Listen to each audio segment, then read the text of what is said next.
Um, Olga says, I noticed that I'm always putting men on the pedestal. Do you now? Well, that's good. And not everyone, of course. Oh, okay, that's good. It's like I'm less and they're great. Strong, smart, and I need to deserve their love. Yeah, but you know, this is what most men do for girls. And this is something I didn't know that you also, you girls also do that as often as you say. I know that some would probably do it, but in most cases it's happening with men who put women on pedestal, because naturally intimacy and sex is very important for men, and when they like women and sex is very important to them, it takes them to the place that they cannot reach it without a woman, and therefore the woman becomes so important, and somehow that brings that feeling of putting the woman on pedestal, because simply this is something they really like, and it's important to them, the feeling they get from their relationship with that woman. And at the same time, they know that the women have been conditioned to think that they're in demand, and everybody and every woman, every man who likes women wants them, and therefore that makes it a little bit uncomfortable for men who are in relationship with you, with the woman, that they feel like they have to put her on pedestal in order to keep her, because otherwise she's not going to be focused and content to a relationship, committed to a relationship, because she will be having so many distractions or so many attempt to take her attention away. And that is something that the women who don't want to be put on pedestal and want to have a healthy relationship should be able to communicate to their man, that they are committed to the relationship and they are able to handle other interests from other men easily, and not allowing them to think that there is a possibility of relationship here with them who are in a relationship with their boyfriends or husbands already. So that is something that the woman should communicate to their man, and with words and her actions, to make the man feel comfortable, that he doesn't have to be fearful of any kind of a outside influence. And the same thing the man should do for the woman, that should communicate this to his woman, that he will not be swayed by other interests of other women who may have some plans or agenda on him, that he is committed to the relationship. So she doesn't have to feel like she has to put her boyfriend on a pedestal more than necessary in either case. So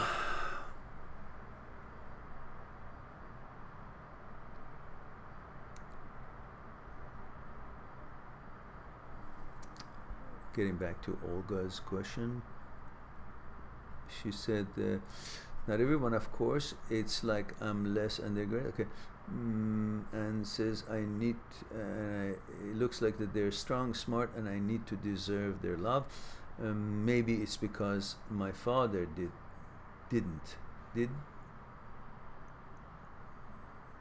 or didn't? Oh yeah, my father didn't live with us and didn't really love me ever. I don't care about him now, but I really want to be confident, and instead I automatically make men great in my eyes, better than I am, even though I know it's not like that. How to deal with that? But you have to understand that you got to treat each case individually. Your father does not represent all of the men that you are in a position to be their daughter, and you have to prove your love and deserving their love. It was your father. It was one instance. It was one relationship. It was one unique relationship. It was your father, and that's how you felt, because he wasn't giving you the love. Because it's not that you weren't lovable. Because he didn't know how to love. Because he was not loved. He didn't know what love is. He didn't know how to express love. He was not sure of himself. He didn't think he's deserved enough, important enough to have anything to offer. That's why he was so into himself or insecure that he could not think that he's worthy of anything maybe to give you love. Or if he thought he's worthy, he was not capable of giving love because he didn't know what love is. He was never loved himself. So he had no knowledge of something exists as loving his daughter, or loving his son. That was his shortcoming, not your shortcoming. There was nothing wrong with you. You were lovable as you ever been. But if someone cannot appreciate the value of a diamond, that doesn't make the diamond devaluated. It just means this person is not qualified to enjoy or to know what diamond is or appreciate what diamond is. If somebody doesn't like spaghetti, that doesn't take anything away from a spaghetti. Spaghetti is still delicious and billions of people around the world love it. So it just means that person is not capable, is not qualified, it doesn't have high enough taste to enjoy spaghetti. That's all. Otherwise, him liking the spaghetti doesn't make the spaghetti more delicious or more likable or more popular, or him not liking spaghetti doesn't make the spaghetti to be less popular, less tasty, or anything like that. Spaghetti is spaghetti. It's just his ability not to be able to express that interest or have the taste palates to enjoy and appreciate the spaghetti, or his ability to appreciate diamond, or his ability to extend and express love, because he doesn't know what love is. So it's his shortcoming. But because you were a kid, you thought there's something that you have to do in order to deserve some of his love, because you were normal, because you thought anybody would be able to express and understand what love is to give to their daughter or to their sons, because you were normal. This is what you thought a human being is, because you're balanced. But it was him who couldn't express that, because look, if an adult cannot express love to the most and purest and innocent entity in this world, children, then you can be damn sure there's nothing wrong with that child. Is something wrong with that person who's incapable of loving a lovable thing, which is children. So you can be clear of that. And you cannot use one example in this special circumstance of a father and daughter and the need of a daughter for emotional reciprocation of a parent, and express it like this is how you should try so hard to get another man's affection towards you, just because your father, you had to work so hard to get some recognition or affection. Anybody, whether you were a child and it was your father, or whether you're an adult and it's your boyfriend or a possible husband, if they cannot express and reciprocate the emotion that you're expressing, well, there's something wrong with them. You should learn that. Just because some other people can't make a good food, that doesn't mean that you're not a good cook. It's their cooking, it's their inability, and not yours. You're not supposed to constantly run around, prove to whoever is your boyfriend that you deserve their love. No. See if they actually deserve your love. And if that's the case, then it will balance itself out. And if they're normal, they would reciprocate. They show you. But if you keep doing it, what motivation do they have to actually think that they have to do anything to express their love to you?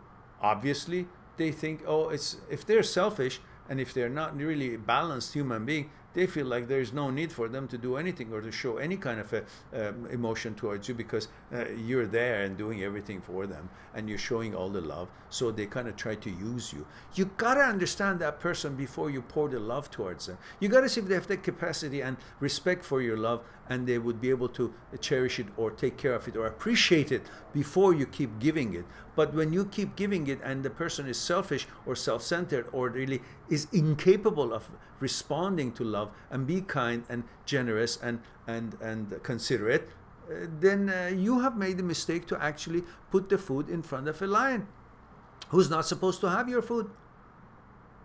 You know? You can't put a little kitten in front of a lion. Oh, well, that's the same thing. You can't put a little mouse in front of the cat and you expect, he's going to be wise enough to understand. No, you got to see if that cat is trained, is capable of taking care of this mouse. And then, okay. So you got to understand, it's an analogy, maybe it doesn't work, but hopefully it does. So if you first understand if this person can handle kindness, can reciprocate, is equipped, is intelligent enough, is emotionally balanced enough to be able to handle and reciprocate to your kindness and attention.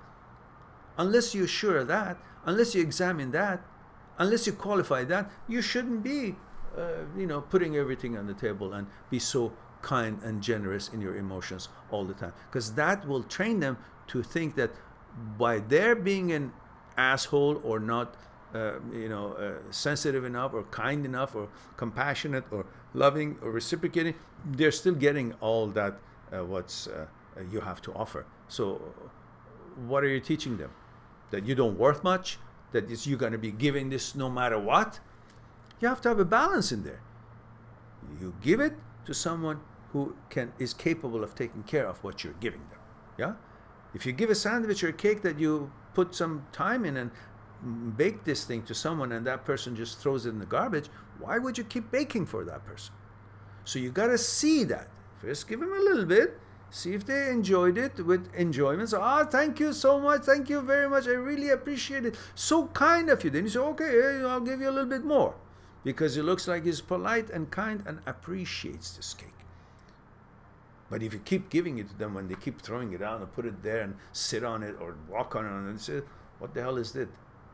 They have no respect for what you're doing for them, and you will lose confidence in yours, and you think that you constantly got to do more to get their attention, to reciprocate and show you some love. So have respect for yourself. Hope that would be helpful to you, Olga.